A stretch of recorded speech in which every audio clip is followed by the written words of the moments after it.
બોટાદના હળદળમાં પોલીસે ખેડૂતો સાથે જે તાનાશાહી વ્યવહાર કર્યો છે, સાથે ખેડૂત નેતા રાજુભાઈ કરપડા અને પ્રવીણરામ સહિતના ખેડૂત આગેવાનોને બીજેપીના 8 પાસ ગૃહમંત્રીના ઇશારે જેલમાં નાખ્યા છે, જેનો ખૂબ જ વિરોધ કરીએ છીએ। ખેડૂતોને ન્યાય નહીં મળે ત્યાં સુધી આંદોલન ચાલુ રહેશે, જેવું નિવેદન આપતા આપ નેતા ચૈતર વસાવા। આપણે સૌ કૃષિ અને પશુપાલન પર જ્યારે નિર્ભર હોય ત્યારે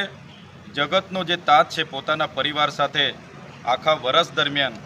પોતાની ખેતીમાં પોતાનો જીવ હોમી દે છે, પરસેવો પાડે છે અને જ્યારે એનો કાચો માલ નીકળે છે ત્યારે માર્કેટ યાર્ડમાં લઈ જાય છે અને માર્કેટ યાર્ડમાં કેટલાક વેપારીઓ અને કેટલાક દલાલો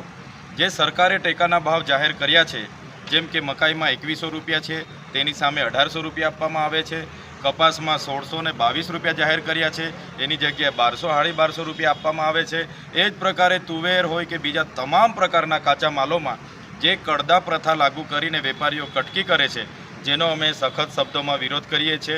બોટાદમાં જે પ્રકારે આ કડદા પ્રથાના વિરોધમાં ખેડૂતોની એક શાંતિપૂર્ણ રીતે એક સંમેલન મળ્યું અને મહાપંચાયત યોજવામાં આવી ત્યારે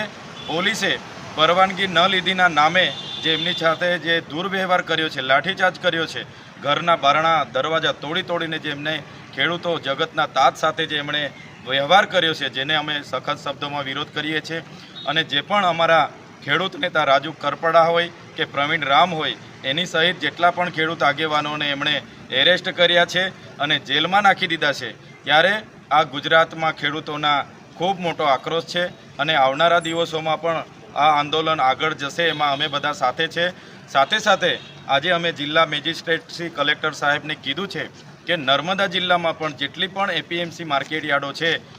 એમને સરકાર કરોડો રૂપિયા દર વર્ષે એના ખર્ચાઓ માટે આપતી હોય અને આ માર્કેટ યાર્ડો માત્ર ને માત્ર પદાધિકારીઓના કમાવાના સાધનો બની ગયા હોય, જેને તાત્કાલિક ધોરણે તમામ એપીએમસી ચાલુ કરવામાં આવે અને ટેકાના ભાવે કાચા માલની ખરીદી કરવામાં આવે એવી અમારી માગણી છે।